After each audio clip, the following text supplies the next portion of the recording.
Hey, before the video starts, just a bit of warning. The first 6 minutes of this video is gonna sound like a neckbeard trying to explain his D&D campaign through a Zoom call, so just bear with me.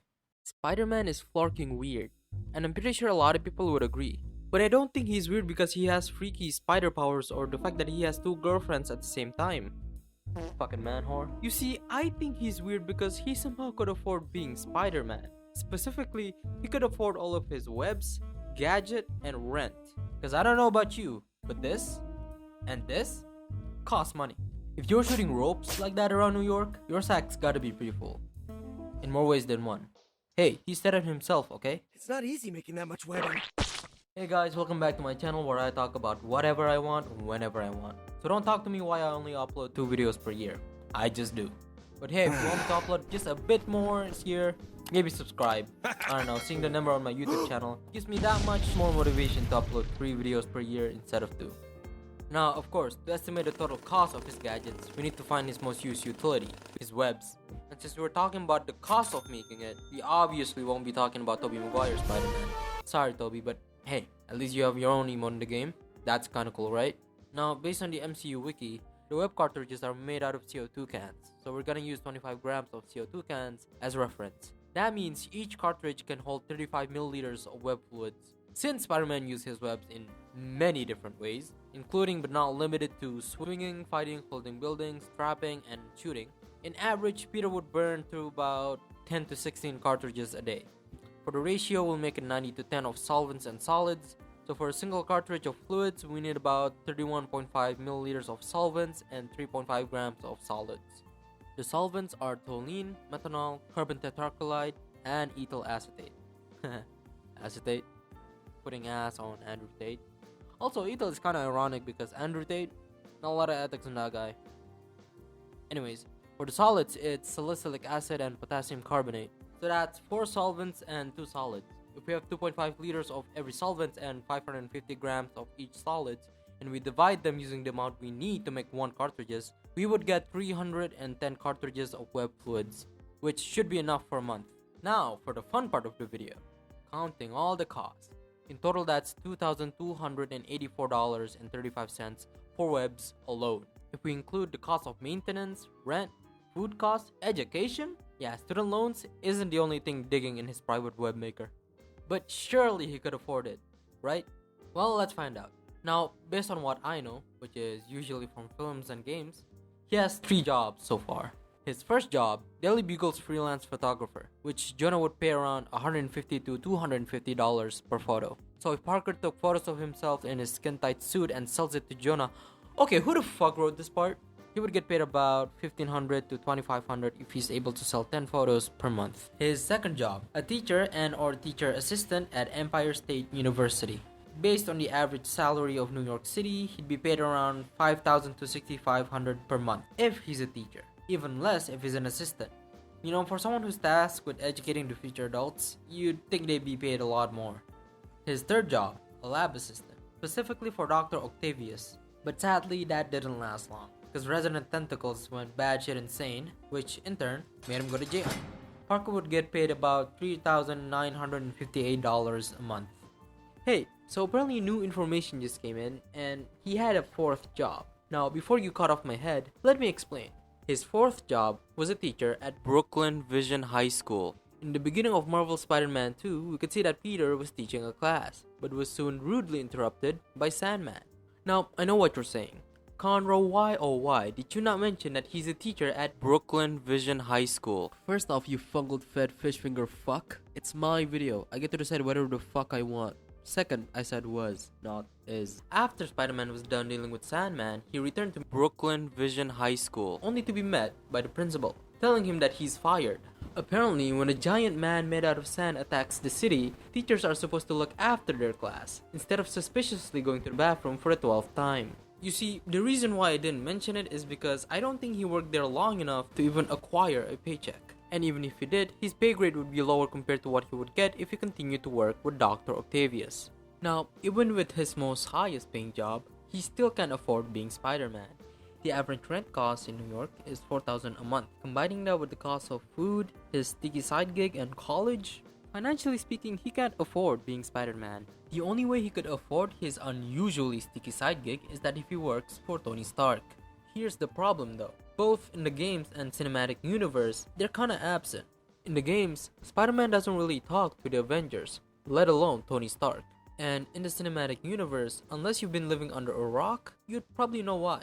Spoiler alert, if you somehow haven't watched the movie yet, he died. Yeah, if Peter Parker gets $1,000 for every time a person close to him dies, he'd still be poor surprisingly. So what gives? How could he afford all of his webs and still be able to eat? What if I tell you Spider-Man isn't 100% innocent? And I'm not even saying that he steals petty cash from criminals or he steals $1 here and there. I'm saying he's done things that are way worse than theft. I think Spider-Man has either stole from labs or pharmaceuticals, which would be the best outcome, or that he committed the one thing he swore to never do. And guess what? You don't even have to look that far to find it. Let's start with his first alleged crime, assault and battery. Yeah, for a guy who opposed death so much, he sure beats a lot of people near it. Listen, just because some dude tried to break into a house does not mean you have to uppercut him 10 feet into the fucking air and proceed to air combo him. And if by God's miracle he did not die from that, his head crashing into the fucking pavement would probably seal the deal. I'm pretty confident that being manhandled by a police officer is a far less painful experience than meeting Spider-Man. Speaking of meeting Spider-Man, guess what else always meet him? Property damage. I mean, if we're being honest here, property damage is kind of every hero's thing. Homelander, Omni-Man, Donald Trump. Did I say heroes? Anyhow, I don't think putting blame of property damage on him is a fair thing, especially when the Hulk exists. By the amount of cars he destroys, he should be a car insurance company's worst nightmare. Or their wet dream. I don't know how car insurance work. What I do know is half the shit that was destroyed when Spider-Man is around isn't even his fault. If anything, he's reducing the amount of damage that was already going to happen. I mean, think about it. A falling helicopter, a giant hole in the wall, massive bombings on an Arab nation. Like, just because Spider-Man was involved does not mean he's the one doing the damage. Sure, you could blame a few broken windows or cracks in a wall, but other than that, it's not gonna stick. But that doesn't mean that there is no Spider-Man that does property damage.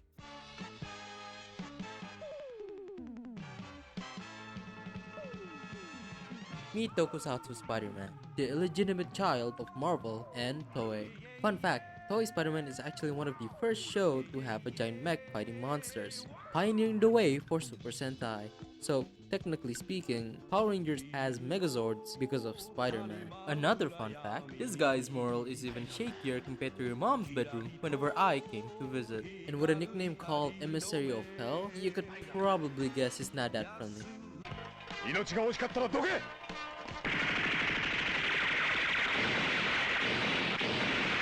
Guess he was taught by a different Ben, huh? All jokes aside though, for the case of this video, this Spider-Man isn't really relevant. First, this Spider-Man is a completely different person from Peter Parker, so it wouldn't be fair pinpointing this guy's crimes to Peter. Second, this Spider-Man webs come from his changer, which from what we see, doesn't need any refill of synthetic webs. This completely destroys the point of looking for Spider-Man crimes in the first place. So, does this mean we've hit a dead end? No. Mostly because having an essay video below 10 minutes is not ideal, and probably because ending on a dead end is boring. There is still one more crime that could explain how Spider-Man could acquire chemicals for his webs without spending a dime. In the Spider-Man Insomniac games, we've seen Peter go to stealth missions to clear out enemies' hideouts. Wanna take a guess on what he does after he's done clearing it? He gets tokens from them. Now, obviously he's not getting physical tokens from them. So what are they actually? I think those tokens represent resources that he took from the bad guys. Not only is this sneaky spider stud stealing said stuff from sad, soulless villains so he could fill his side pocket, it is also tampering with evidence. So it's like double illegal, if that's even a thing. Also, this explains how he could get chemicals he needs for his webs, and how he could maintain and upgrade his suit. This isn't a one and only thing. Hammerhead, Craven, Mysterio, Fisk, the Shocker, Otto Octavius. He's done these many times, to many different villains. The crazy thing is, the police are turning a blind eye. And not to mention, by doing this, he also destroys the chain of custody. Here's a little law lesson. For evidence to be legally viable in a court of law to put away guys like Kingpin, it must be collected legally, logged properly, and kept secure by authorized law enforcement. If the chain of custody is faulty, it could lead to case dismissals or plea deals for the prosecuted side. So, through the eyes of the legal system, Spider-Man is coinciding with Kingpin. I mean, they have great chemistry, but that wouldn't be fair to MJ. Then again, he does have 2 girlfriends, so I don't think MJ would mind. And having a billionaire crime boss would help with the rent. Here's the odd part though. Why not do it after? You already have friends inside of the workforce doing illegal shit for you, so why not just wait after they document it, then take the evidence?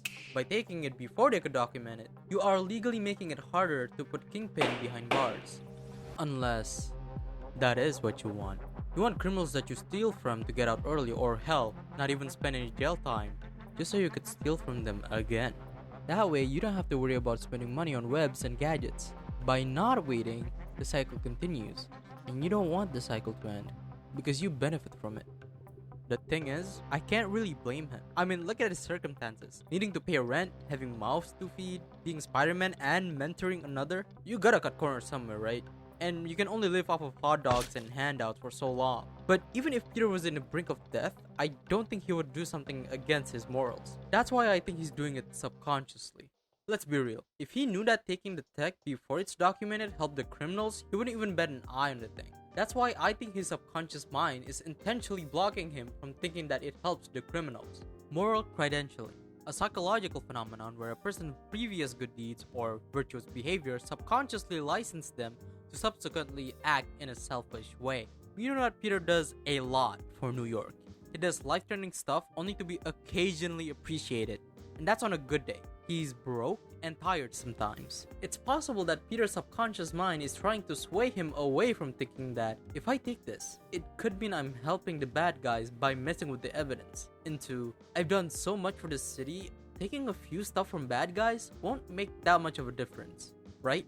But whether he's doing it subconsciously or not, the bad guy gets a lighter punishment. But hey, that's just a theory. Again, I'm just kidding.